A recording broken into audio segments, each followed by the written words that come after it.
Okay, we are now live. Okay, thank you. Good evening and welcome to the October 5th meeting of the Lenoir County Board of Education. I'd like to call this meeting to order, October 5th, 2020. And I'll ask Mr. Nick Harvey for our invocation. Thank you, Mr. Chairman. Let us pray. May the words spoken in this Zoom tonight be beneficial to the students, parents, staff, and administrators in our school system. And may we be led by the guiding principle to always base our decisions on the best interest of our young people. Amen. Thank you, Mr. Harvey. Now I'll recognize Superintendent Williams for the approval of our agenda. Thank you, Mr. Chairman. Members of the board, it's my honor and privilege tonight to present to you for your consideration and hopefully your approval tonight's agenda. Mr. Chair, Yes, Mr. Hill. make a motion to approve the agenda as presented. Okay, we have a motion by Mr. Hill, Second. second by Mr. Davis. If there are no questions or discussion, I'll ask Ms. Taylor to call the roll, please. Mr. King, Yes. Mr. Hill, Yes. Mr. Smith, Yes. Mr. Anderson, Yes. Mr. Davis, Yes. Mr. Woods. Mr. Woods, Yes. thank you. Mr. Bogan, Yes. thank you.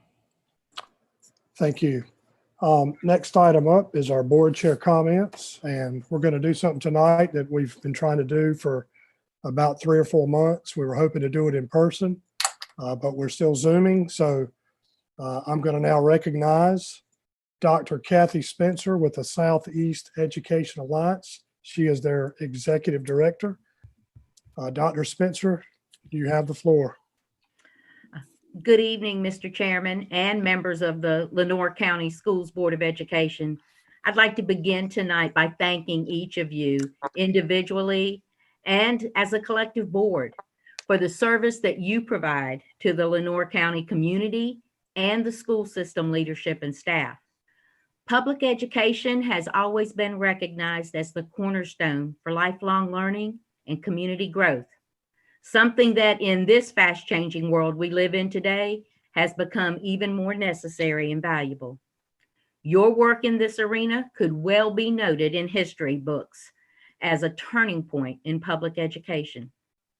As unprecedented successes, challenges, and responses will be experienced, tonight I am proud to bring to you just one example of how Lenoir County Schools is adding its expertise and leadership responsibility to the success conversation and the value that is being shared with others during this time. I come to you tonight representing the Southeast region of school systems in North Carolina. This organization was formerly known as one of the regional educational support centers across the state. As the organization's executive director, known as the Southeast Education Alliance, I am proud to share with you that Dr. Britt Williams, Superintendent of Lenoir County Schools, has been named the Regional Southeast Alliance Superintendent of the Year for the 2021 school year. Yay! Just so you know, this nomination was generated from the Alliance's Council of Superintendents. It was unanimously approved by the group. So Dr. Williams has been recognized by his peers for his work. He serves as the liaison for all of the superintendents in this organization to the state organization, where he provides a strong voice, not only on behalf of the region and Lenoir County schools, but for the state of North Carolina as a whole. This includes his professional and his collegial engagement with educators, stakeholders at all levels. He is there to ensure that the voice of many are heard, and at the same time focusing on the opportunity to advocate for rural southeastern North Carolina in a way that serves so many. Dr. Williams is currently representing the region of superintendents on both a state and regional task force regarding re-entry, those successes and challenges working collaboratively as we try to share lessons learned and practices that can support all systems moving forward. This current work across the region has enhanced the relationships among district leaders, but also among state leaders with our superintendents. I would be remiss if I did not share with you that Dr. Williams is not new to this type of role. He has served his colleagues and focused on building strong relationships with a positive voice in prior situations as well. This was especially noted during Hurricane Florence response. This was when the entire region was in a state of emergency. You all know that districts and superintendents had to come together to work with each other, to work with their boards and yourselves, to work with state leaders, to ensure that we focused on priorities to get schools back up and running safely, much as you are doing right now. In your roles tonight, you know that we had really just begun to recover fully from that crisis when this pandemic occurred. Dr. Williams has demonstrated a strong commitment to Lenoir County, to the school system, staff, and families, but most importantly, to the needs of the greater good in public education. He has served as an example of integrity and passion to all of those involved. And it seems to come natural to him, and it's elevated him in recognition from his peers. Just so you know, when I mention his peers, Dr. Williams serves in the Alliance or on the Alliance Council with 14 other superintendents. We range from Beaufort County on the East Coast all the way down to Brunswick County in our southernmost tip, and as far west as Wayne County. His honor not only includes the Regional Superintendent of the Year, but it also includes a nomination for him to be recognized as a candidate for the North Carolina State Superintendent of the Year Award, which is announced in November, usually at the School Boards Association meeting. So I am hopeful that you all will be able to join him in that experience as well. That state winner will also go on to compete for a national recognition of National Superintendent of the Year, offered by the American Association of School Administrators. That actually occurs in the spring of 2021. So tonight, as you begin your work, I do just want to share the one quote that I gave to the press regarding this announcement. And that is that Dr. Williams demonstrates his passion and commitment to Lenoir County, but also the public education systems of Southeastern North Carolina and the full state of North Carolina daily as he works with colleagues, his Board of Education, state leaders and local leaders, and most importantly, his staff, students, and families. His leadership has continued to be a model for other superintendents and all educators to view, especially as we work in this critical time of shared and collaborative engagement with so many different thoughts and stakeholder groups. He is an advocate for education on all issues that we might experience throughout this state. Chairman King, thank you for this small bit of time in your busy meeting to share this wonderful news. I'm honored and excited about this opportunity for spotlighting your superintendent, your school system leader, but most importantly, our recognized Superintendent of the Year for the Southeast region. I am humbled every day to serve with great superintendents. Having served in their shoes in years past, I can tell you, you truly have a Superintendent of the Year.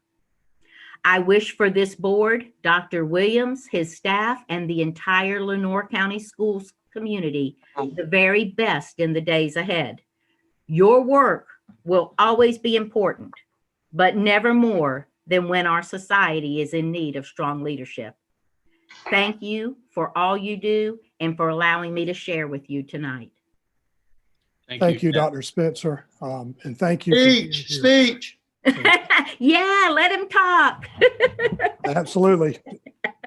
Superintendent Williams. Well, I'll just say thank you. It's an honor to lead Lenore County Public Schools every day, and certainly I'm grateful and very humbled and appreciative of this honor. It's a great pleasure for me to lead the school system every day, and it will be a great honor for me to represent this region in the North Carolina Superintendent of the Year competition representing Lenore County and the Southeast region. I'm proud of the hard work and dedication that our teachers, our administrators, our other staff members, and our students have shown over the last few years. I'm proud that we've gone from being just 5 years ago, 6 years ago, being a low performing district, the only low performing district in the Southeast region, to coming out of that in just 1 year, and now to being recognized as the fastest growing school system for student achievement in the Southeast region. And that's a lot of hard work on the part of our teachers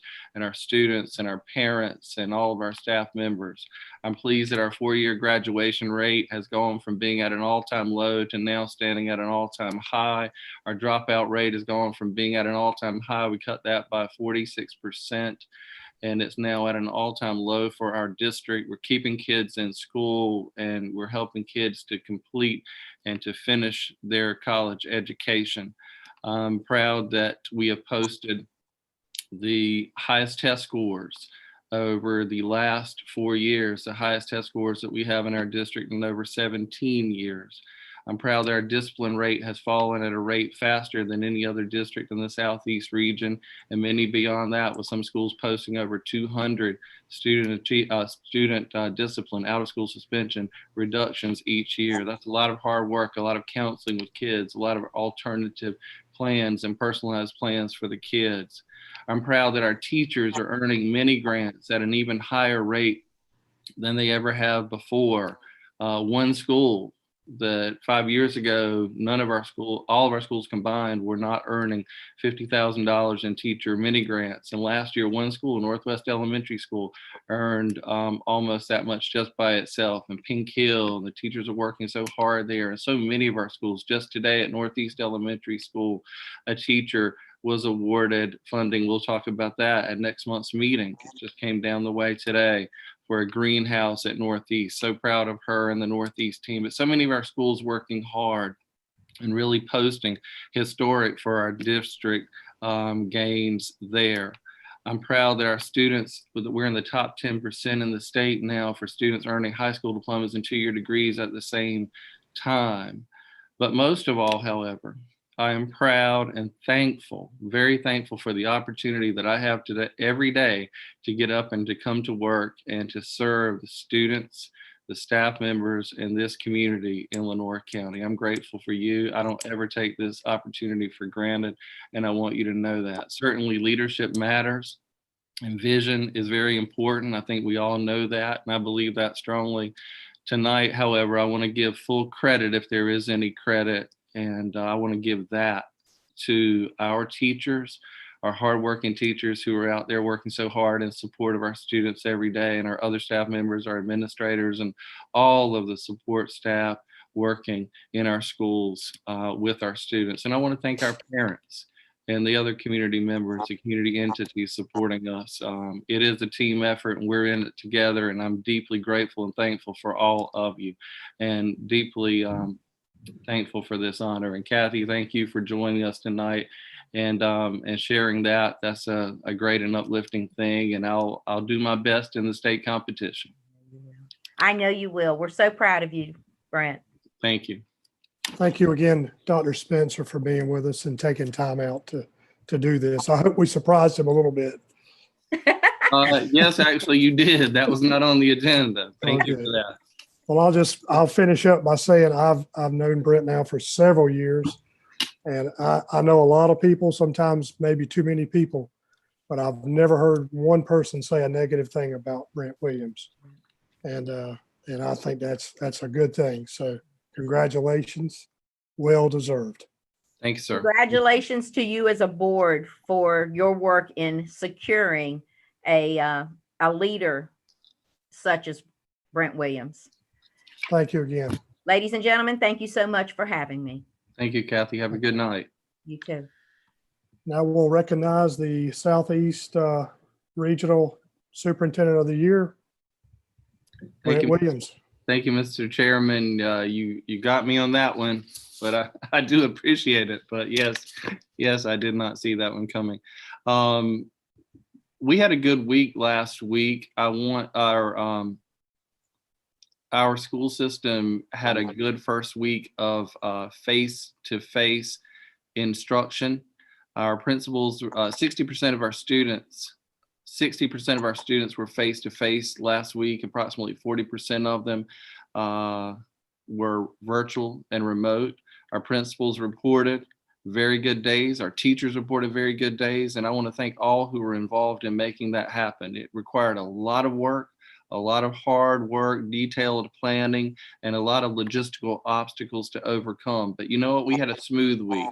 Day one was as close to a perfect day as you'd want to have. That story was repeated, that version of events from principal to after principal after principal. And we were very much uplifted by that. I want to thank our teachers, our teacher assistants, the entire team. And yes, we'll name them all. Our teachers, our teacher assistants, our administrators, bus drivers, cafeteria workers, custodians, office staff members, nurses, social workers, central office staff members, all of the team members who worked so hard to make it happen.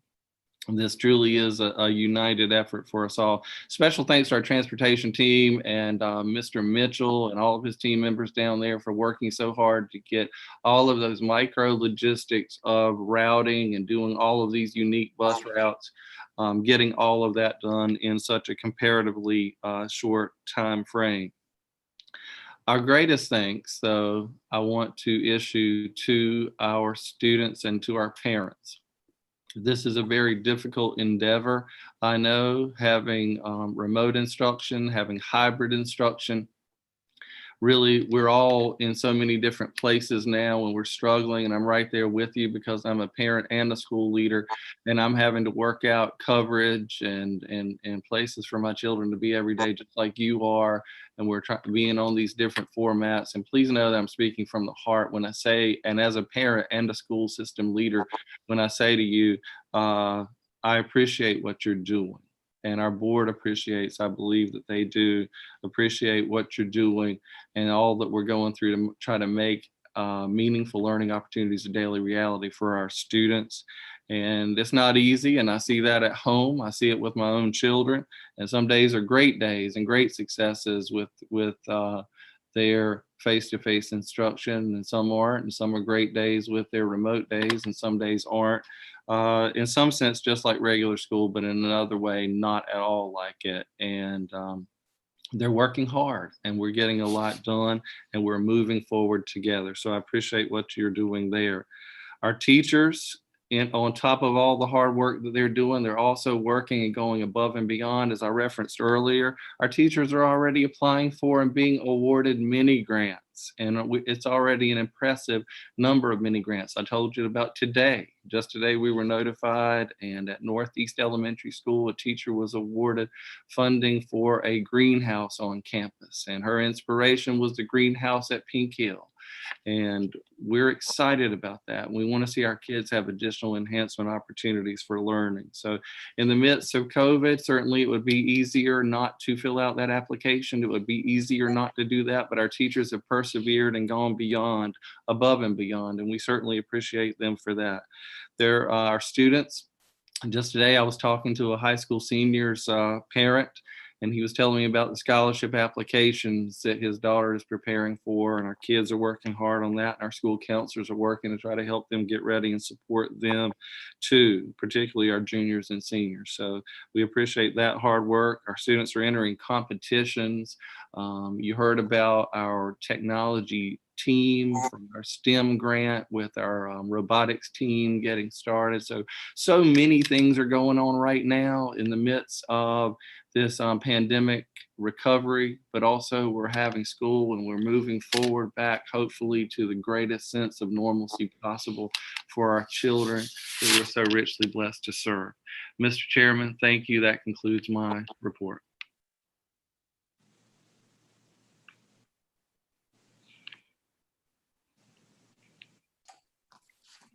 Mr. King. You are muted, Mr. King. Is that better? Yes. Thank you. I'm sorry.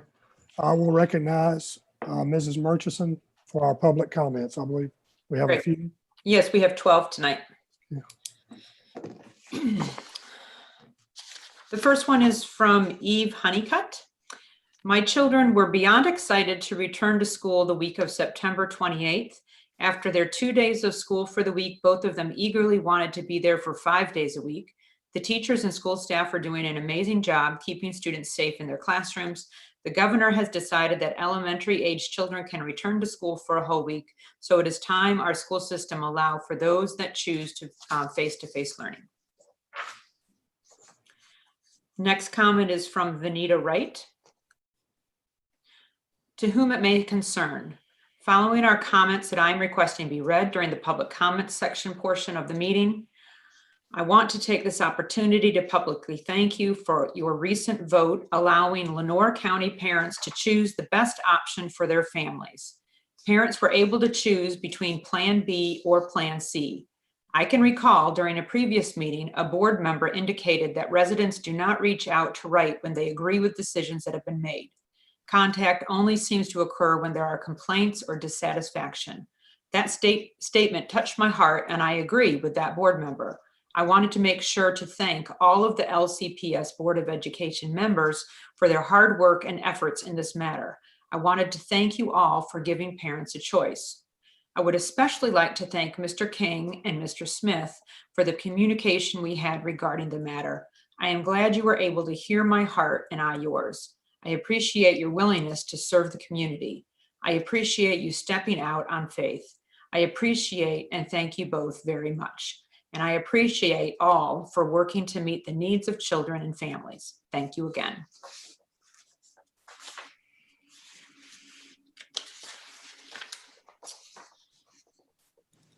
The next comment is from Jay Bartlett. Good evening, board members. A few meetings back, one board member stated, quote, "Dead teachers can't teach and dead children can't learn." A decision for fully virtual learning has been made, and following the meeting, I must say I was proud to be a part of Lenoir County. We had a board who had put the easy, less confrontational choice to the side and made the one that protected the health of the students, teachers, and staff. They went with the scientific facts. They put politics aside as they should. Last meeting, you reversed course because of the loud rumblings of a few in an election year. You let politics and opinions of a minority take precedence over science and safety. In doing so, you failed to protect half of your constituents, the teachers and staff of your schools. You gave parents a choice while not providing one to our educators. You sent them back without asking their opinions or for their concerns.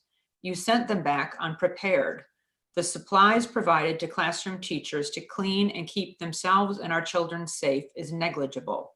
A solitary bottle of hand sanitizer for each classroom, a spray bottle with mystery disinfectant, a single rag to wipe all surfaces with day in and day out, a single container of sanitizer wipes, and 5 thin cloth masks.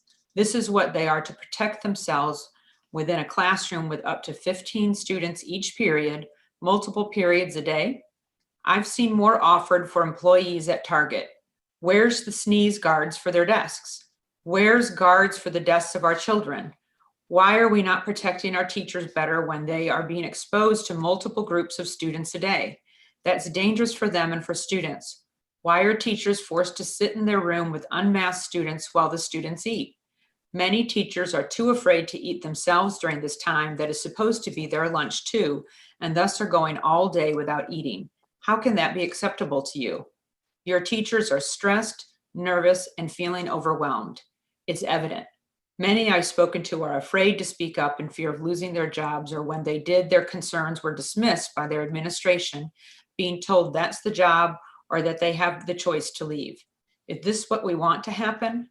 Why are we not prioritizing their health and well-being? North Carolina struggles to attract and retain qualified teachers as it is. Who will teach our children if teachers quit, or if they are sick, or if they are dead? Instead of protecting those who care for the children of this district, you tell them to show up and just deal with it. We owe them more. The board and the superintendent should be ashamed of themselves. I certainly am.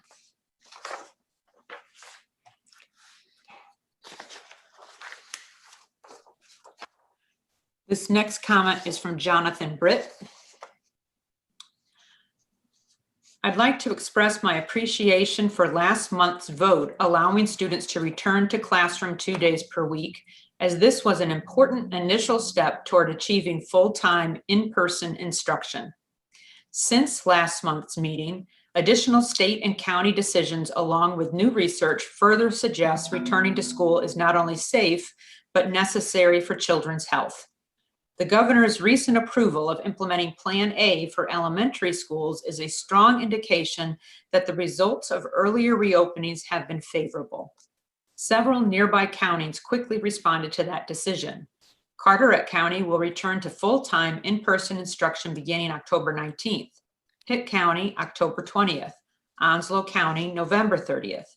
These counties are demonstrating agility and prudence in meeting the needs of their students, and their decisions are broadly supported by recent research.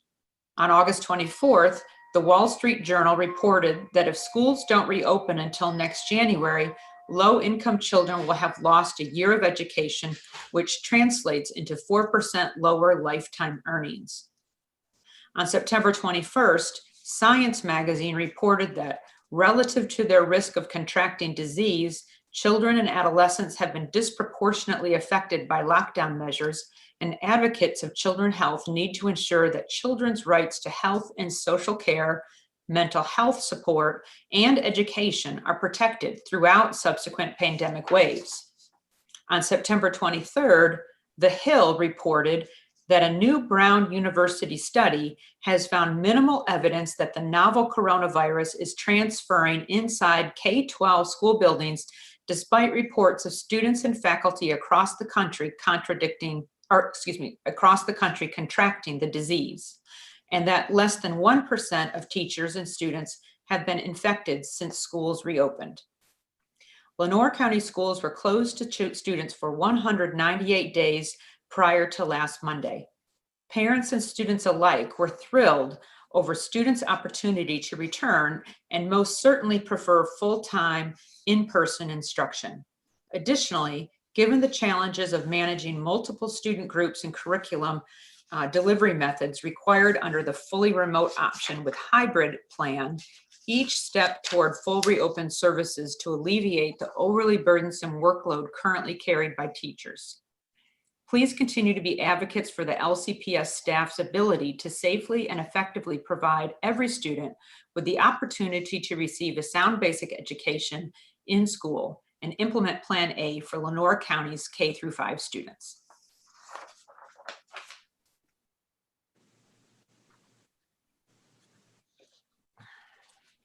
This next comment is from Issy Edwards. I'm a concerned grandparent of 2, and I'm appalled that the school system is trying to open up with Plan A. If the board realizes that masks are still required while in school, that is a sign then that the school needs to stay on the Plan B and virtual learning as it is doing now. Parents with children that already have health concerns, such as my granddaughter, do not want to expose their child or any child to any illness or any that is currently considered a pandemic, such as the COVID-19. If masks are still required, it is quite obvious that children do not need to go back to in-school learning at this time. Some of your teachers are even afraid of being back in the classroom and possibly taking home something to their own children, likewise with the bus drivers. Where is the safety of the drivers with children that may have contracted the virus? Are you all more afraid of what a parent may say that wants their child in school than you are of protecting your teachers and staff members, and most importantly, an innocent child? It is very concerning that parents are not being informed of positive cases of COVID-19 at schools, such as the cases at Contentia Savannah, Lagrange Elementary, Kinston High, and North Lenoir. This is showing that the school board is trying to cover up things that should be exposed to the public. We as concerned parents and grandparents should be made aware of this immediately, not by word of mouth in the street or on social media. What if a child gets sick and the school board is aware of positive cases in the child's school and the parent files a lawsuit for endangering their child because of lack of concern or lack of informing parents of positive cases or taking necessary precautions to limit the spread of the virus? How would that make any of the board members feel then? What if this happens to any of your children or grandchildren at their school and you were unaware of any positive cases? How would any of you feel then? Please take into consideration the severity of this pandemic. It is nothing to play with. I'm aware there are some children that needs to have face-to-face learning, but there are also some that would live longer and safer lives by staying at home while this pandemic is still continuing on in our daily lives. The flu season has not even begun yet, so there is another concern of this pandemic not going anywhere anytime soon. If any of you feel the need to reopen schools with the Plan A option, you still need to allow parents to have their choice of allowing their children to do virtual learning only or staying on the Plan B option. None of you members know what any child may be going through with any health issues, and I'd hate to have a child contract COVID-19 and God forbids anything bad happens to that child, and it lays on my shoulder as me being part of any child's demise due to me wanting to expose a child to in-school learning if I were any of you.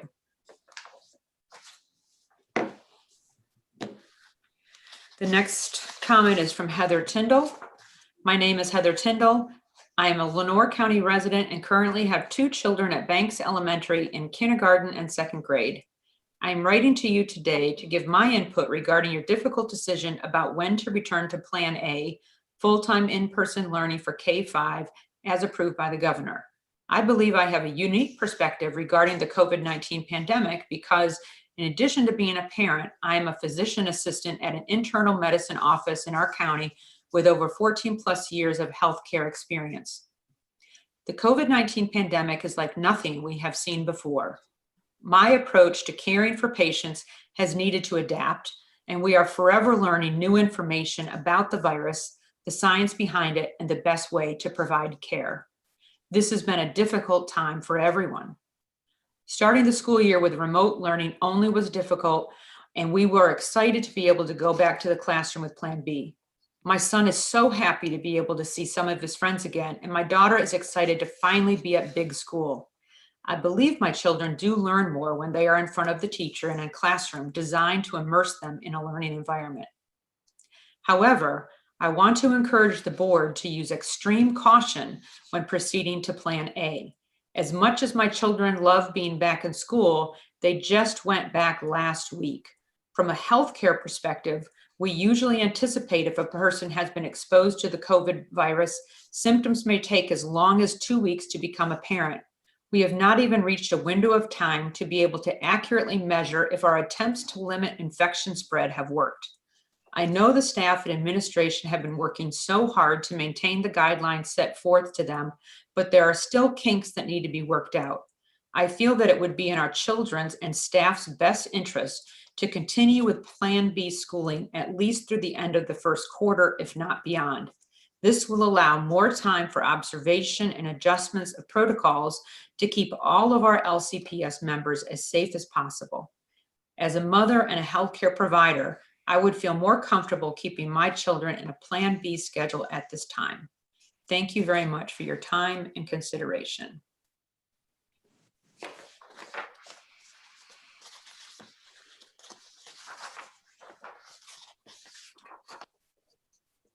The next comment is from Michelle Cash. Dear sirs, as we approach the second week of Plan B learning, I hope that it has been evident on social media, word of mouth, and other avenues of the discussion of how thankful our children are to have been allowed back into the classroom for face-to-face education, and just how much morale has increased not only in the student population, but for administrators and educators as well. I am certain we can agree that children thrive on structure and that this year has been anything but structured. These children have had to endure more academically in 1 year than most will likely would have to endure during their entire academic career. We simply cannot keep upending their routine and expect them to excel in their studies. That is where the structure that I mentioned earlier comes into play. With the governor allowing our state to move into Plan A for education, I implore the board to add an action item to tonight's agenda with a subsequent vote that would allow our children to enter the classroom full-time beginning October 19th. Now is the time to return to our children the structure that they so desperately need.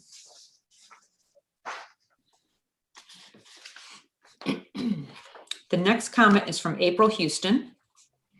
Good evening.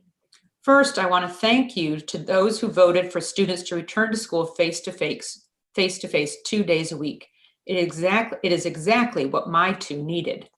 I strongly encourage you all to follow the governor's recommendation and allow K through grades 5 to return to school 5 days a week face-to-face. 2 days a week has shown such a wonderful difference in their learning and mental health. Don't you think 5 days would be even better? I know that my middle and high schoolers would love the opportunity to go back 5 days a week. They are looking forward to that opportunity in the near future. The next comment is from Nancy Gilmore. Good evening. I want to thank you so much for the move to Plan B for our students in Lenoir County Public Schools. I have heard so many positive comments about what the teachers, administrators, and other school personnel are doing to make this work for our students. I've also heard how happy our students are to be back in the classroom. Personally, my daughter was very excited to return to in-person learning last week. I could see a definite change in her after returning to school. This is what our students need so much. I hope you will consider moving kindergarten through 5th grade to Plan A as soon as possible. Our students need this change so that they have the best opportunity to learn and grow this year. After all, our students are the future of our county, and it's imperative that they have the best education we can provide. The next comment is from Janet Smith. First, I want to thank the board for allowing the children back in school for at least 2 days each week. I can tell a difference in my 2 grandsons. I'm sure everyone else can see differences in theirs too. Not only are they doing better, but they are feeling better. Imagine what a few more days could do. The governor approved to implement Plan A for K through 5, so please do this for our Lenoir County children. Hopeful for grades 6 to 12 next. The next comment is from Shannon Williams. Good evening. First of all, I would like to thank the board, school administrators, and staff for successfully returning our children to classrooms. The enormous effort to make this transition as seamless as possible is abundantly evident. What a beautiful sight it has been seeing school buses on roads, packed book bags and lunch boxes, and children's and teachers' smiling faces. Yes, the current schooling arrangement is all new and unique, but I urge you to continue to press forward in an attempt to return normalcy to the lives of our students. Governor Cooper has now taken our state to phase 3. He has approved K through 5 students returning to the classroom full time. Our students' educations have suffered from delays in returning to the classroom. I challenge each of you to minimize further negative impacts by allowing students return to the classroom full time in sync with the governor's approval. Our schools are prepared to accommodate students thanks to administration and school staff members working ahead to be prepared for further reopening. Please support their efforts by approving the return of K through 5 students to the classroom full time, and as the governor allows, our higher grade level students. Thank you. I'm not sure if I had said, but that was Ms. Shannon Williams. And our last comment tonight is from Bernice Adams. Good evening, members of LCPS School Board. I am writing to show support for the teachers of LCPS. Some are risking their health to provide in-person instruction for students in the county that should not have to happen. When the motion was made about face-to-face instruction, only 2 board members had concern for the teachers. Thank you, Mr. Anderson and Mr. Woods, for your support and well-being of our teachers. To the rest of the board, I would like to pose this question. How ironic is it that you decide to meet via Zoom, but force teachers to school buildings to teach face-to-face instruction? but I guess the board would rather put the teachers at risk rather than themselves. Have a good evening. That concludes our public comments. Hey, thank you, Mrs. Murchison, for reading those. And we'll move to our presentation portion of the agenda, our Lenoir County Public Schools, Option B, implementation, Superintendent Williams and his leadership team. Thank you, Mr. Chairman. As I indicated earlier, we did have a good, smooth opening of face-to-face instruction last week. At this time, we're going to move directly into, we have a two-part summary, first from Ms. Herring, an instructional summary, and then the operational summary. Oh, why don't we reverse that? The operational summary from Mr. Harvey will come first, and then we'll go into the instructional summary by Ms. Herring. Mr. Harvey? Thank you, Mr. Williams, and congratulations on a well-deserved honor. Thanks, sir. Good evening, board members. As Mr. Williams just indicated, we are off to a great start with our face-to-face instruction. Our principals have done an outstanding job of leading their buildings through the reopening phase. As I described to you in previous board meeting, the morning protocols that include the screening of temperatures and the CDC attestation questionnaire are being followed at each site as students arrive to school. Absent from only minor first day kinks, this process has been very smooth. I would like to thank the principals and at each school and their school-based teams for their hard work of implementing these procedures. Our child nutrition program under the direction of Ms. Danielle Smith and her managerial teams have continued to serve all students of Lenoir County Public Schools a hot lunch and a shelf-sustainable breakfast for the next day.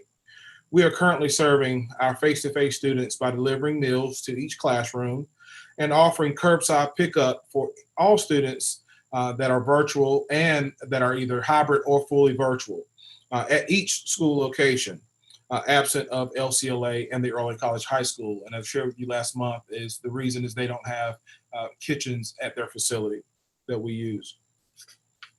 Transportation, I would like to thank Mr. Mitchell and his team for their extremely hard work to prepare for the transition to Plan B. The team worked around the clock to design bus routes for our face-to-face students. All protocols are being followed by our outstanding bus drivers by requiring our students to wear masks. Our bus drivers are wearing masks as well. And if a student presents him or herself at the bus stop, we are providing face masks for those students. We've received very positive feedback from our parents and our principals regarding the implementation of the first 5 days of instruction. We are excited about where we are and looking forward to continue this positive trend. Tonight, I'm also excited to talk about athletics. With your blessing last month, as of today, interscholastic athletics has resumed in Lenoir County Public Schools. Under the very strict mandates from the North Carolina High School Athletic Association, we have resumed athletic workouts for our high school students. The first date of athletic competition is set for mid-November. We are very excited for our high school students as they return to respective sports today. Our middle school students will begin their workouts in January, and that is in sync with other districts in our region and throughout the state. They will resume their athletic activities in January. So we're excited about our high school students. We're excited about the hard work that our teachers and principals have done to prepare our students. All the hard work from our maintenance department of installing the plexiglass shields from our front desks or the 6-foot spacing markers to the wall-mounted hand sanitizer stations. We are grateful for our support staff and the hard work that they've done to prepare for our students. And we're excited about to hear feedback from our principals tomorrow during our principals meeting. And I thank you, board members, for your support in this endeavor as well. Ms. Herring. Thank you, Mr. Harvey. So we've heard about the operational aspects of getting our students to school and really going through the school day. And he added a summary of athletics in there. Thank you for that.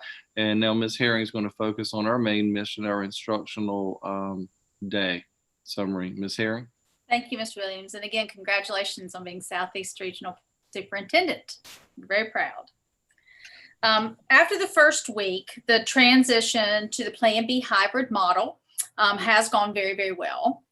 Students and teachers have figured out what the new 100% remote learning looks like, because remote learning now does look different from what it looked like prior to students returning to the building last week. And teachers and students are getting a feel for what the 2 days in school and 3 days remote actually feels like. After weeks of remote learning for everyone, the curriculum and instruction transition actually has gone very well. Teachers are working closely with teachers are working closely with each other, of course, and students and parents. And we just ask that everyone please keep the lines of communication open between teachers and parents and students. We are all on this journey together, and we are here for each other. We are very grateful for our teachers and our administrators and the hard work that they've put in to make the hybrid model a success, and at the same time working with our students who remain completely remote. Thank you. Thank you, Ms. Herring. Mr. Chairman, that concludes our summary. Okay, thank you. Do we have any questions or discussion considering the option B implementation?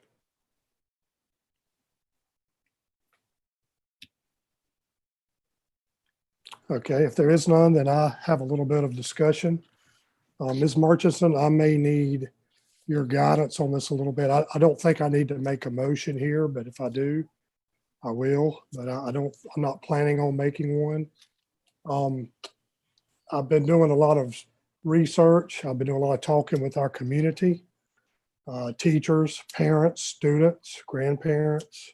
I've run into people at dinner, had dinner with them to discuss where we are. And I've looked at our calendar. And last month we took a step. We took a step forward in opening our schools. We're 2 days a week. The governor has allowed us to open up more for our elementary students as of today. Right now we have basically 1 week of data. We started last Monday. Now we have 1 week of data. I've looked at the calendar and I am looking at October the 26th, which is a Monday. That is, I believe, near, if not the very end of the first 9-week grading period, but I don't believe it's the beginning of the second. Second starts, I think, maybe on the 28th, if I am correct, or maybe corrected, if that's not correct. The end of the grading period is October 22nd. Okay, so, and when would the second one start? So the second grading period would begin that Friday, the 23rd. Okay. Well, as of October the 26th, that'll give us 4 weeks of data. We should know if we're trending in the right direction or whether we're not. So I am suggesting that this board hold I guess we would call it a special meeting on October the 26th for the sole purpose of reviewing that data and making a decision whether to move forward into Plan A or whether not. That would give us 4 weeks of data. I want to be cautious just like others. And I think 4 weeks of data will give us some information. And I'm not, like I said, I'm just talking about having a meeting to discuss the data. And if we feel at that time there's a majority that would like to move forward into Plan A, then we would at least have a possible early November start. If we voted on the 26th, I would assume that Superintendent Williams and his team and staff would need, once again, possibly a week to 10 days, maybe more, to be ready to go to Plan A. So if we voted on the 26th, I do not see us beginning Plan A until at least the first week of November at the earliest. So I'm just suggesting that we have a meeting on the 26th. That's 3 weeks from tonight. and we discuss our data, and we decide if we want to move forward into Plan A.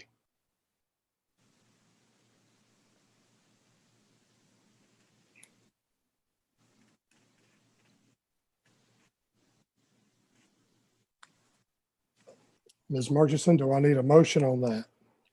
No, you don't. Under your board policy, you have the authority, and the superintendent has the authority to call special meetings for business. So it's not something that requires a vote.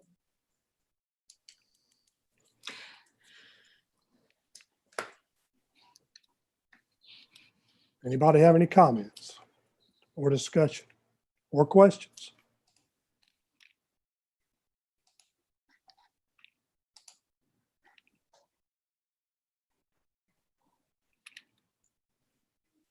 Okay, well, I will let you know very soon whether we will have a meeting on October the 26th. Thank you. Our next item is NC Star Plans. Good evening, everyone. Thank you, Mr. Chairman. Thank you.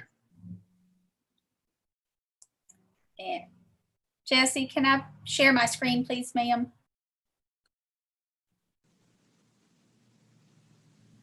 That work. Thanks.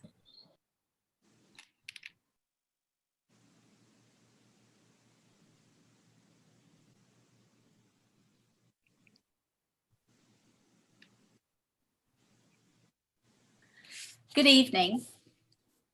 As we know, the last 8 months have been challenging.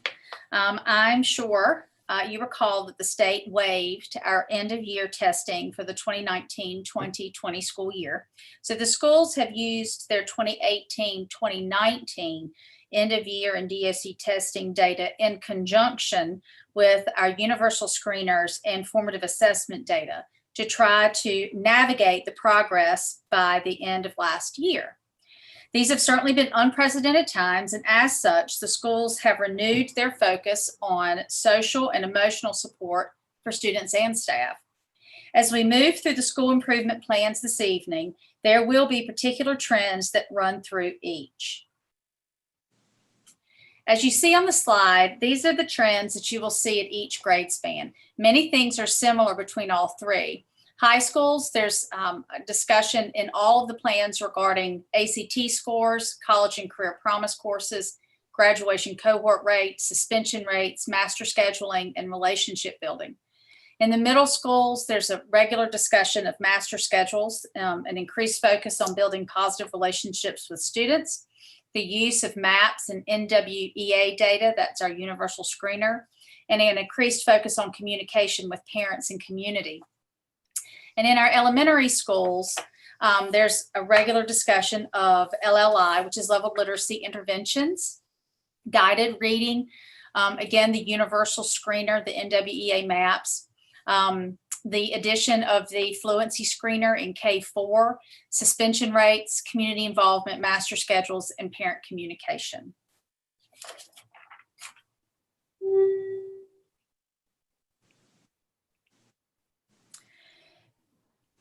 In the past 6 months, Banks has worked to increase student achievement by improving teacher capacity. A higher level of teaching and learning has been a focus, with standards-aligned teaching targets being the top priority. During the 2018-2019 school year, Banks Elementary did not meet expected growth, but they acknowledge they have to make significant improvements and are making strides to improve student growth and proficiency by analyzing data, holding teachers to high expectations, and meeting students at their readiness levels.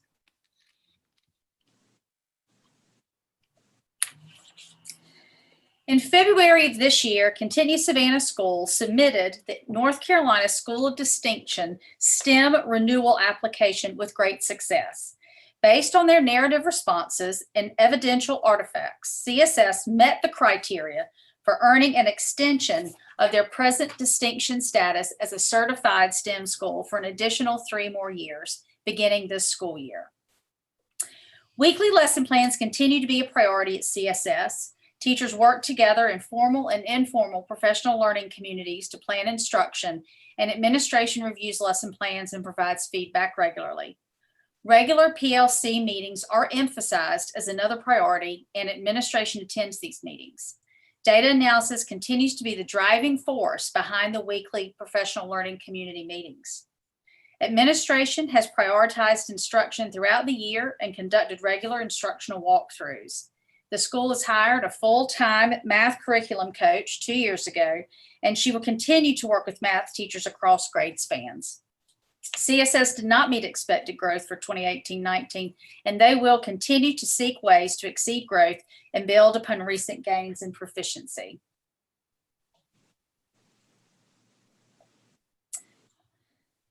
Frank Middle School met expected growth for the second year in a row in 2018-2019, the last year available for growth data.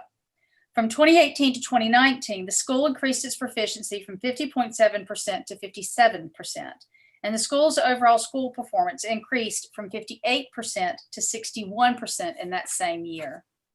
The PBIS team has worked hard to support positive behavior initiatives and rewards for students, and administration is requiring all teachers to include a goal in their PDPs this year on forming positive relationships with all students.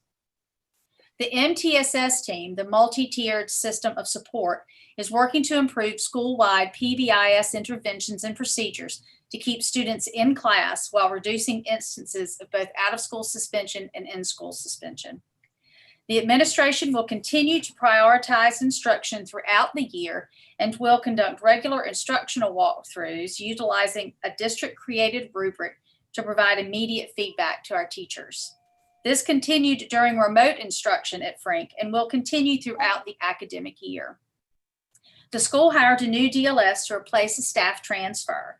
The new DLS is a Lenoir County Teacher of the Year finalist and will have an immediate positive impact on student achievement. The staff includes this year 5 new teachers. And Frank is partnering again with ECU and will have 2 instructional coaches from the North Carolina New Teacher Support Program on hand to work with their beginning teachers in a one-on-one setting plan and to help them assist them in implementing their lessons.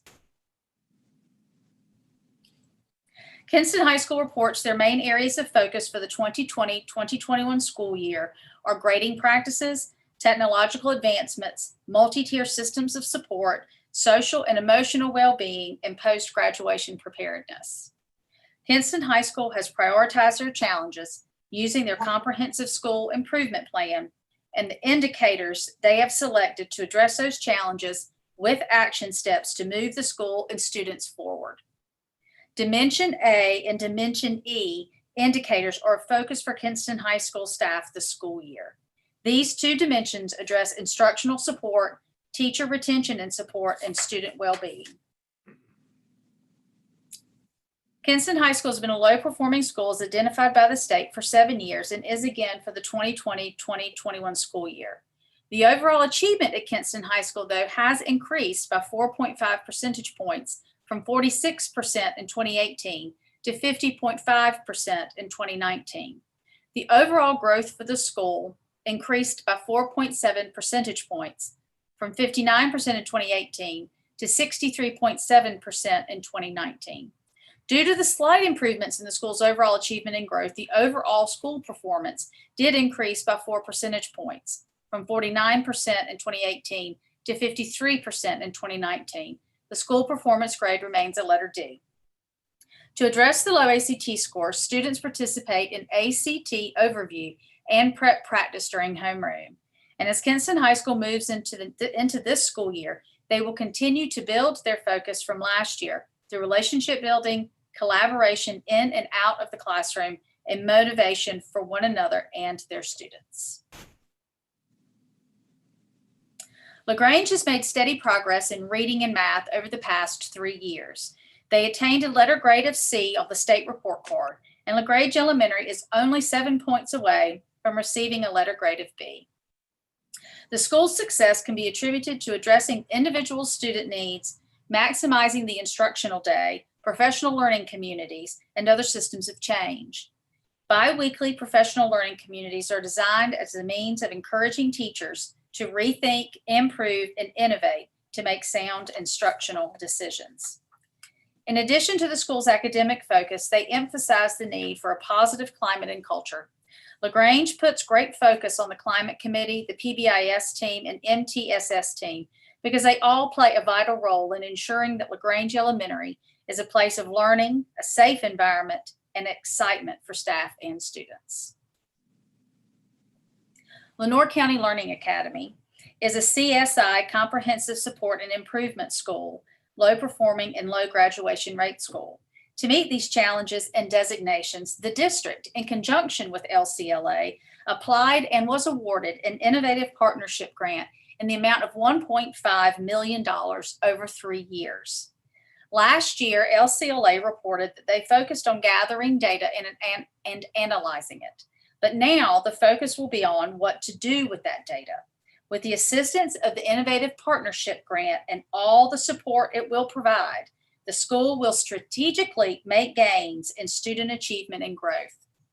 Many of these students continue to face a variety of academic, behavioral, and personal challenges, and LCLA's principal and counselor both work with each student individually upon enrollment to find the best course of action to move the students towards graduation most effectively. Through the use of credit recovery, alternative diplomas, and a 5th period course, LCLA has helped many at-risk students complete their requirements and graduate. As a result of very small class sizes, sometimes no larger than 5 students, LCLA's teachers have an unparalleled opportunity to provide individualized instruction and provide students with more personalized attention. Lenoir County Early College High School continues to be an A school as designated on the NC State report card.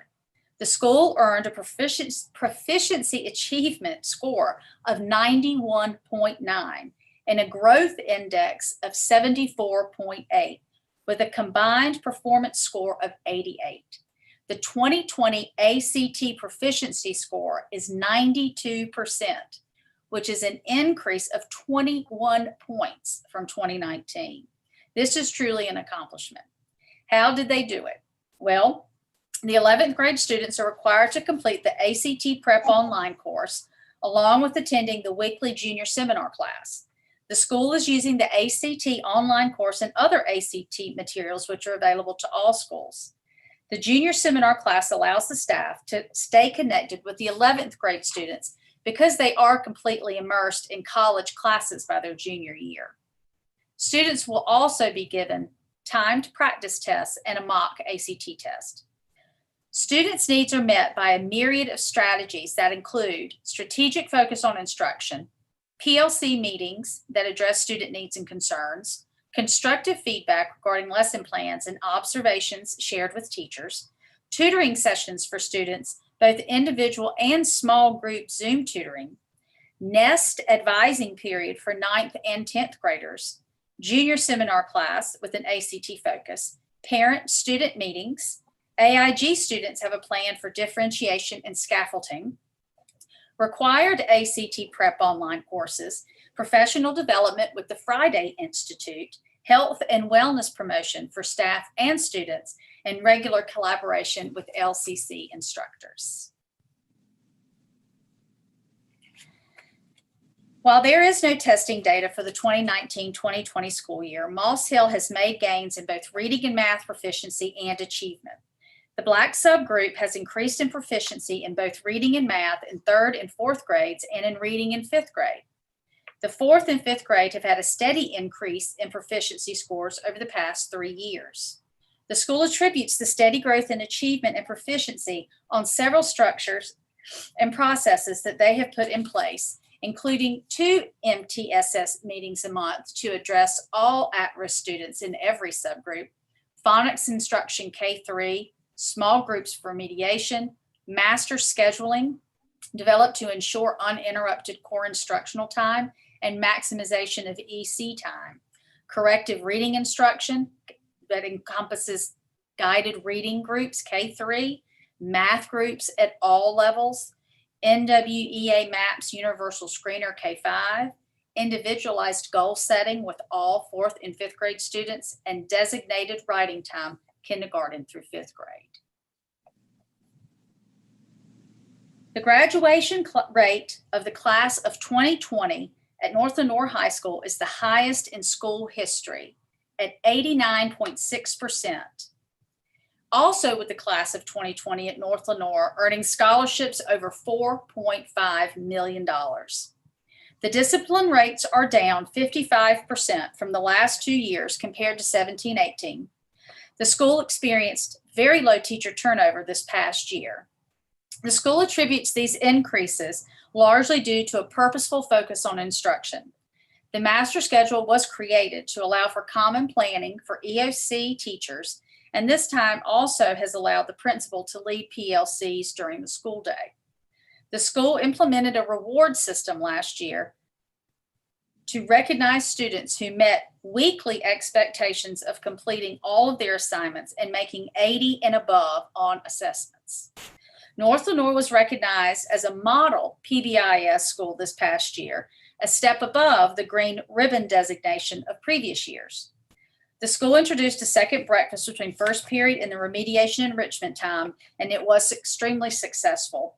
They served over 14,000 more meals at breakfast than the year prior. The administrative team will continue to use walkthroughs, professional development plans, and lesson plan feedback to improve instruction and develop their beginning teachers.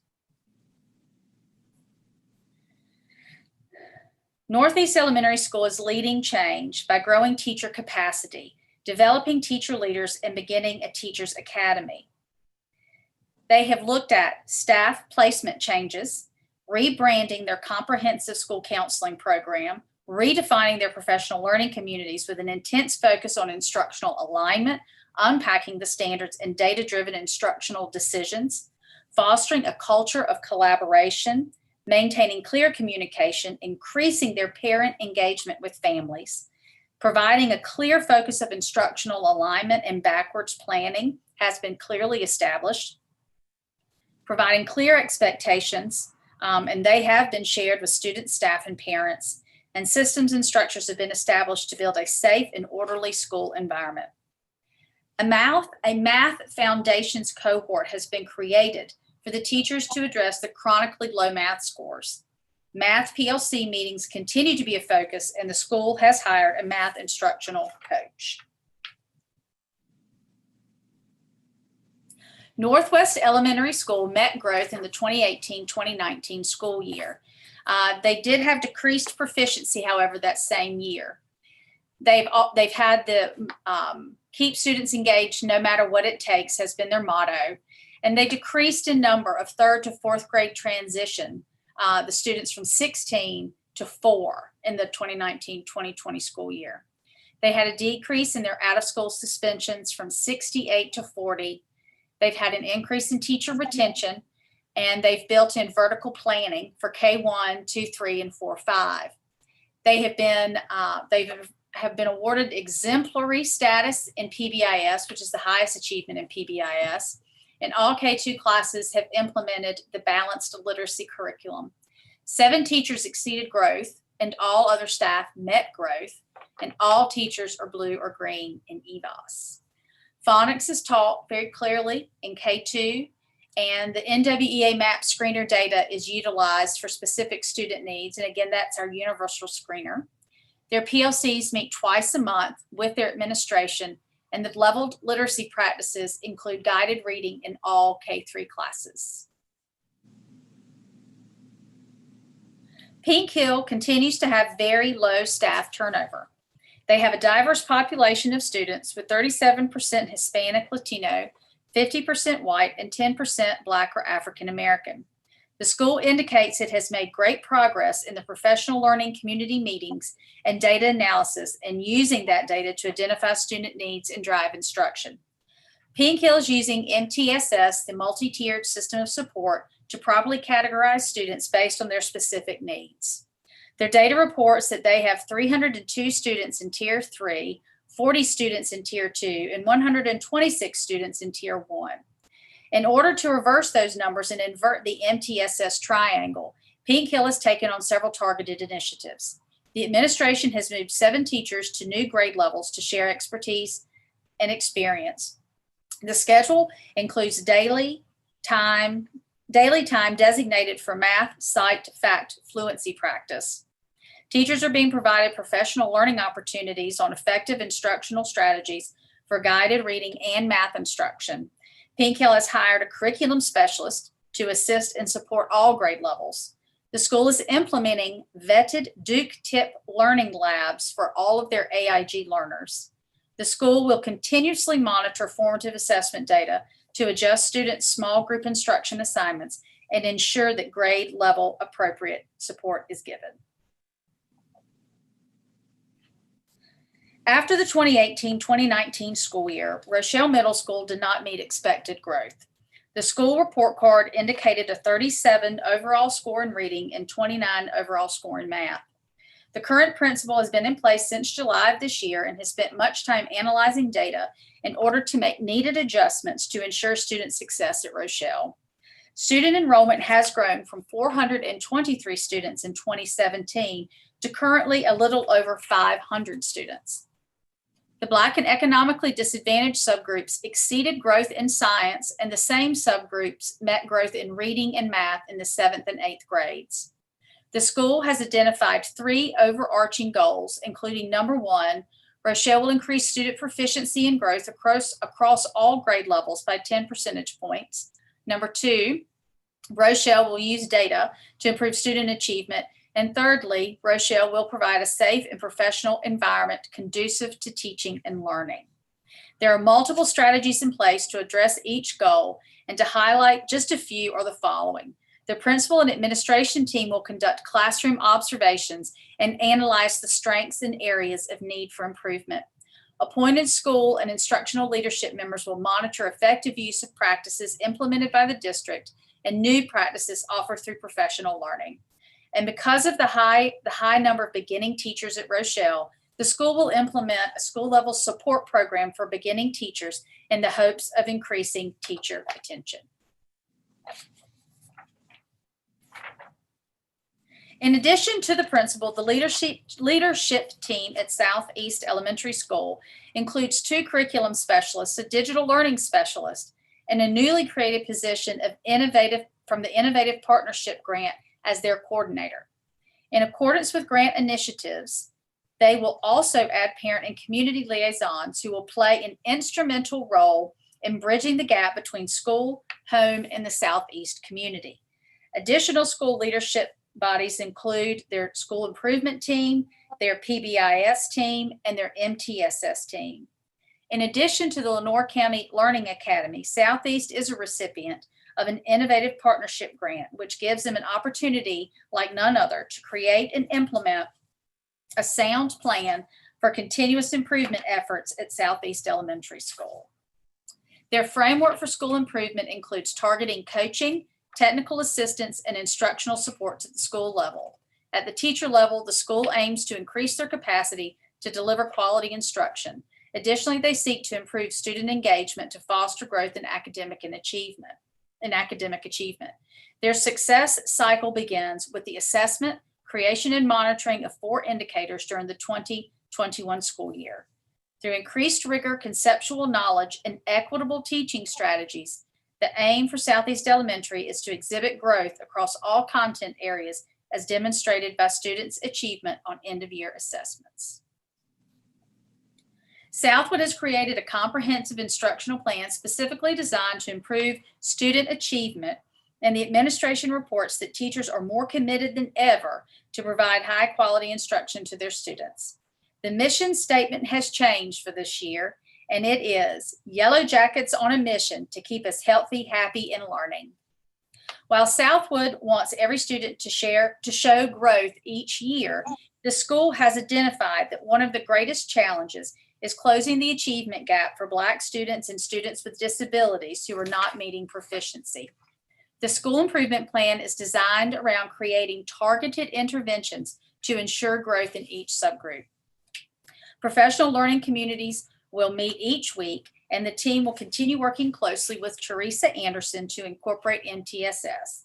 The school has planned guided PLC time on the second and fourth Wednesdays to provide for staff-wide professional learning and dialogue. South Lenoir High School is currently a B school, continuing to exceed and meet growth for the past 2 years of end-of-year testing. All subgroups met growth in 2018-19, which is outstanding. Although slightly decreased from the 18-19 school year, the graduation rate is at an impressive 86.7% for the 2019-2020 year. The school is very proud of their implementation of career and college promise during the 2019-2020 school year, and they had 130 students enrolled in LCC courses, and they have approximately the same number of students this year. The suspension rate at South Lenoir has shown significant decrease over the past 3 years, and the current principal acknowledges that the former principal made the reduction in suspensions an intentional focus, and the impact of that focus has produced outstanding results. While the school has shown steady growth for the past 2 years, the school has had a slow decline in proficiency at the high school level that refers to college and career readiness. Biology was 59% proficient in 18-19, but only 42% met the career and college ready standards. So that would be the proficiency. English 2 was at 51.8% proficient at the end of the 2018-2019 year, but with a 31.8% meeting the CCR requirements. And then finally, Math 1 was at 36.7% proficient in 2018-19, but only 6% of those Math 1 students met the career and college readiness standards. The ACT and WorkKeys show successful numbers, but close attention does need to be paid to all subgroups. And the ACT scores dropped some from 44% to 39.3%. It's apparent that the school is invested in the success of its students and will continue to focus on the school improvement plan to strategically turn the proficiency scores around. Woodington Middle School has an overall proficiency score of 55.7 and a growth index of 50.6%, resulting in a combined performance score of 55%, which is a letter grade of C. And of course, these proficiency levels are based on 18-19 testing cycle. In order to address the opportunities for growth, Woodington Middle School has monthly MTSS meetings scheduled on the first Monday of every month with Teresa Anderson. And this has enabled the teachers to become more informed on the MTSS model and to begin to develop interventions for their students through the problem-solving process called TIPS. The exceptional children's teachers have utilized 2 new instructional programs through the EC department, Math 180 and Reading 180. Woodington Middle School has what they call their AIM classes. It's their remediation classes, and the grouping of these students are based on ability levels from data obtained from the NWEA MAPS assessments. And the rationale for this decision was to target deficits in focus skills in reading and math. At this time, that concludes my overview of the school improvement plans for the 2020-2021 school year. We've provided you with all of the executive summaries for each school, and you also have a PDF download of their current state of the plans as they exist in NC STAR. I ask that you spend the next month reviewing them, and as you come up with questions or concerns, ask you to please do not hesitate to reach out to me so that I can help you understand any of that or explain anything. Are there any questions?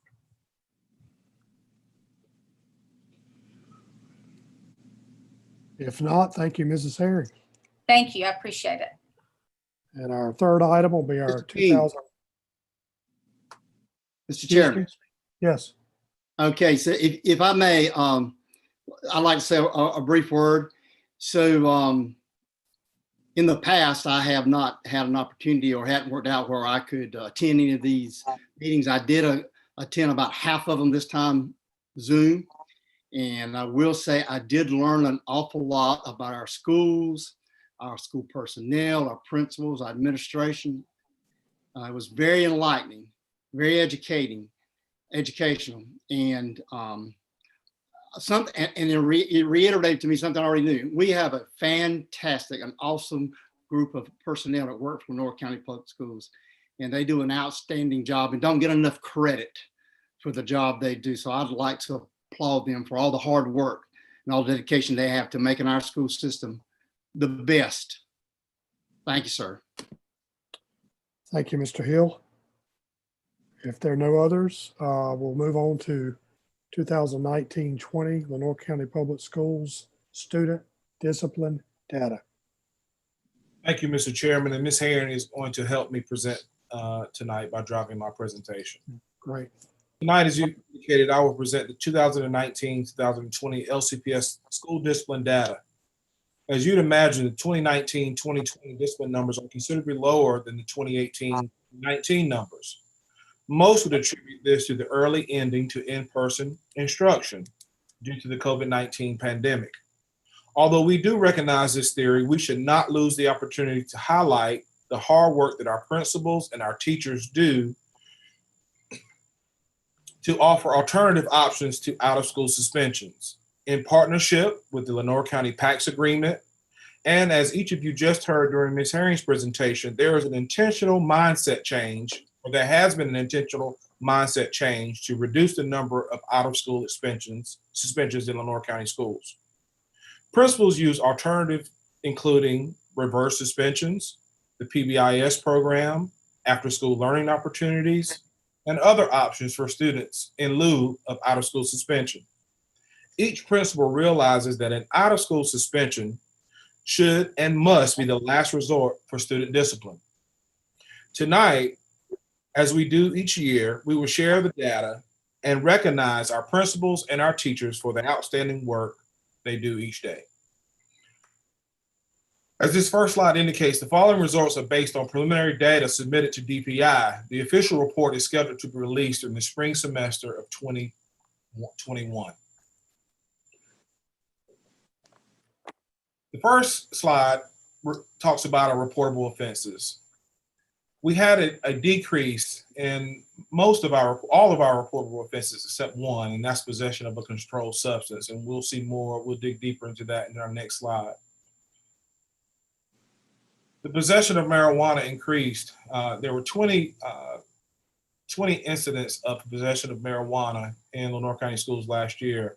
And one use of controlled substance was also a reportable offense.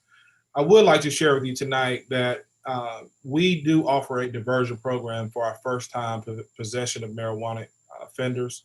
This program has been outstanding for us. We've entered an agreement with Teen Court, and Ms. Hines and I meet with each parent and each student when they are charged with possession of marijuana on our campuses, and we share the opportunity for them to participate in the Teen Court program. That program has been a great tool in our tool belt. And we are proud to announce that each student that chose to opt into that program had a very successful experience. Up until the closure in March, they stopped that program in March when we ended the school year for in-person learning. But we are excited that they will continue that partnership with us, and we hope that that number will decrease. But we have made great strides in this endeavor, and we know the partnership with the Teen Court program will be good for our schools. Next slide. Our short-term suspensions were reduced by 439 incidents last year, and our long-term suspensions were reduced by 1. And we'll dig deeper in that in the next slide. All of our subgroups are in our female category saw a reduction in suspension. Our largest reduction was in our African-American female population, was reduced by 74, and a total of 91 district-wide in our female subgroup. In our male subgroup, we also had drastic reductions as well, a total of 348, with our largest reduction in our Black male population of 219. A few years ago, we had a board member ask us if we could dig deeper into the data and give the most frequent reasons for suspensions. A lot of it was disruptive behavior. If you look back to 2014 through the 2016 year, most of it was disruptive behavior. We still see a large number of that, but look how it has reduced since the 2014-15 school year. And those were reduced each year prior to us closing early in March. There was only 45 days left in school about in March, so we were headed in the right direction, and we'll continue to do so as we enter face-to-face instruction for this school year. But we saw a big reduction of that, a total of 198 in classroom disruptive behavior. And a lot of that is attributed to just what you saw during Ms. Herring's presentation, our PBIS program, and our alternatives to suspension. Our long-term recommendations also saw a drastic reduction. We were at 18 in March, which is significantly less than what we saw in 18-19. And look where we were in 2014-15. So it has been intentional.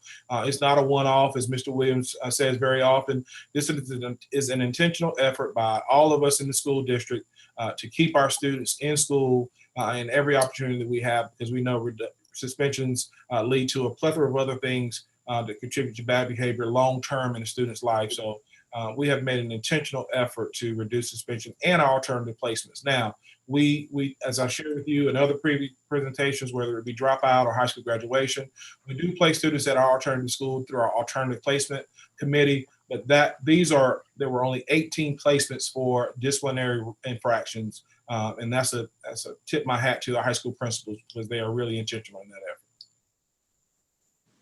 And the last slide, as always, we give you a breakdown of where we were in our membership through our subgroups through the school year. We were 46% African American, 14% Hispanic, 3% two or more, and 34% in our white population. And the numbers are, the total number of students enrolled is in the next column. I'll entertain any questions you have regarding our student discipline data for the last school year. We will maintain our positive trajectory to reduce our suspensions this school year. And I thank our principals and our teachers for their hard work.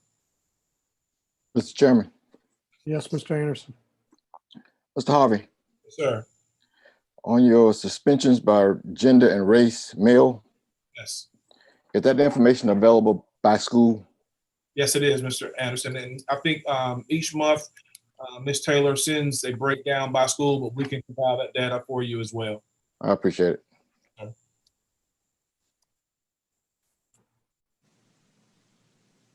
Okay, if there's no more questions for Mr. Harvey, thank you, Mr. Harvey. Mr. Chairman. We have one more presentation item, Mr. Adams, with our financial report. Thank you, Mr. Chairman. Good evening, board members.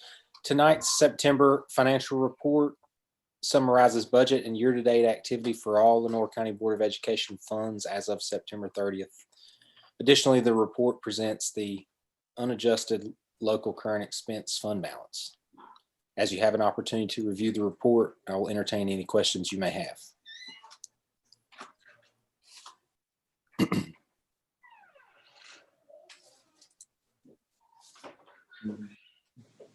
Okay, thank you, Mr. Adams. Thank you, sir. We have one very important action item tonight, and that will be our Apple digital lease.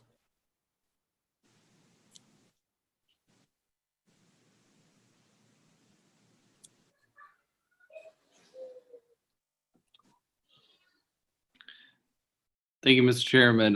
Tonight we have before you our lease purchase agreement renewal request with Apple Corporation. As you know, 6 years ago, we started our digital learning journey, and we entered into our first lease purchase agreement with Apple Corporation. Well, that first lease was for elementary school students and all staff members in the district, and the second lease that came the following year was for middle school students and high school students.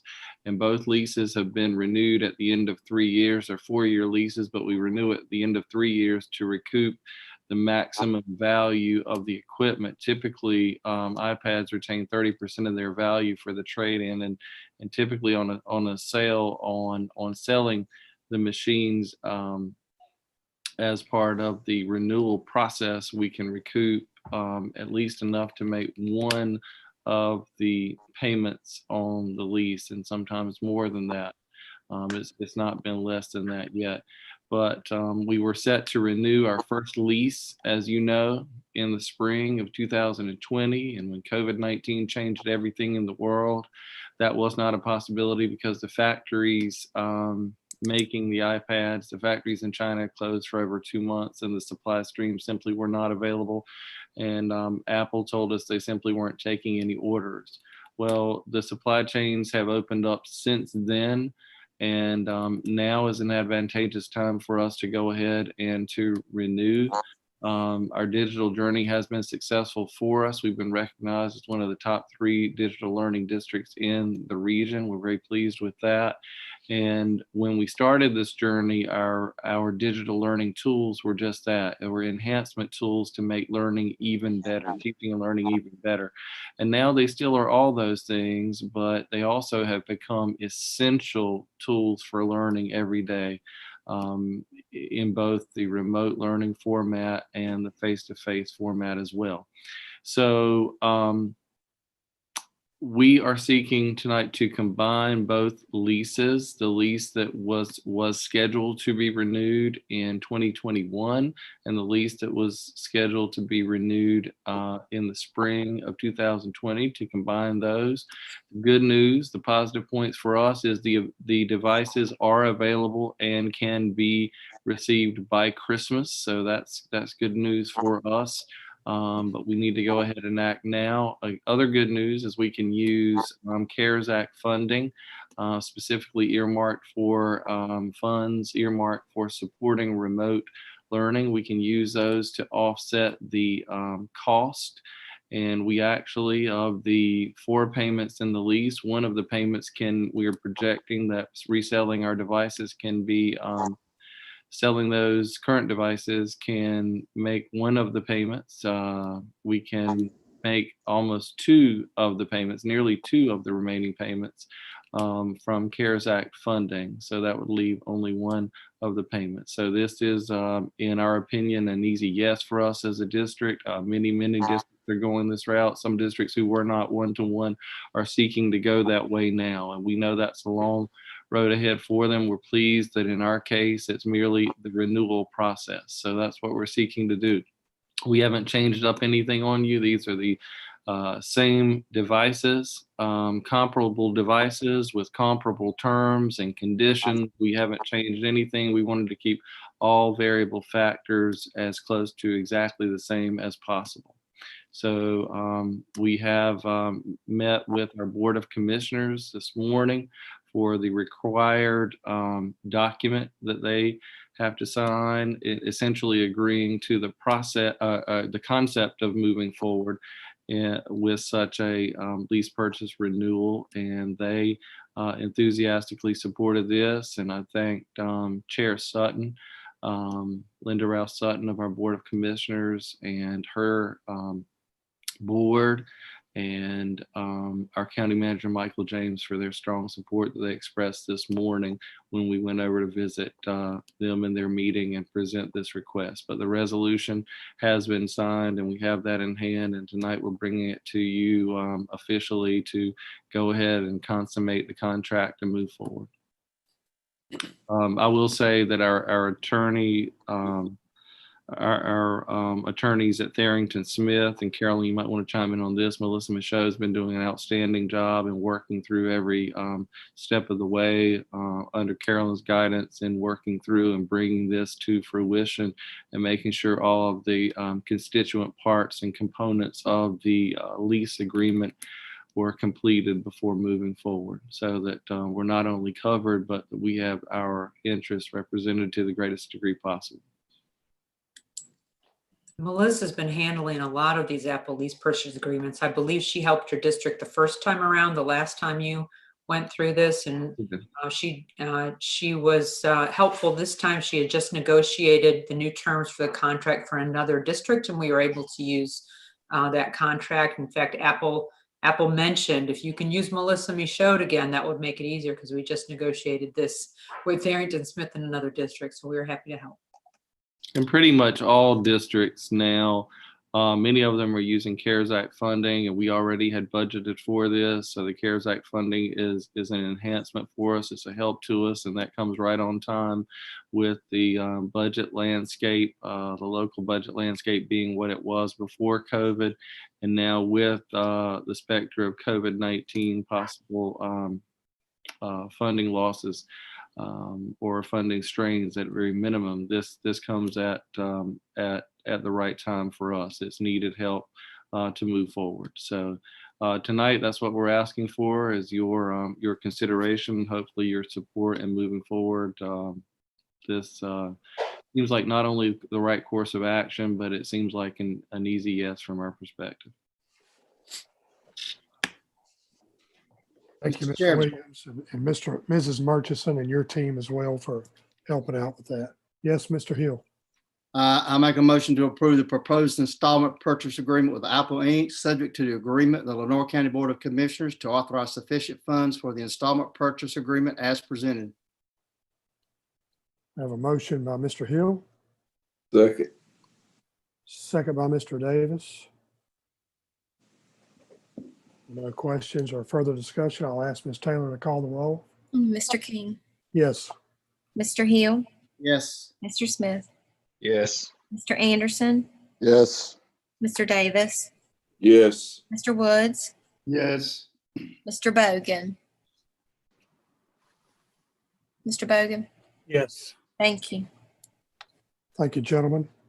We will now move into closed session. I'll ask for a motion. Mr. Chairman, I move that Lenore County Board of Education go into closed session under North Carolina General Statute 143-318.11 to prevent disclosure of confidential personnel files, to consult with the board's attorney in order to preserve the attorney-client privilege, and to consider matters relating to initial employment of an individual employee. I have a motion by Mr. Hill. Is that Mr. Bogan? Yes. I have a second by Mr. Bogan. Ms. Taylor, if you'll call the roll. Yes, sir. Mr. King, Yes. Mr. Hill, Yes. Mr. Smith, Yes. Mr. Anderson, Yes. Mr. Davis, Yes. Mr. Woods, Yes. Mr. Bogan. Yes. Thank you. And we are now in closed session, and for the public, we will be back in hopefully just a few minutes. Thank you.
Mr. Anderson, we still can't see you. Oh, there you are.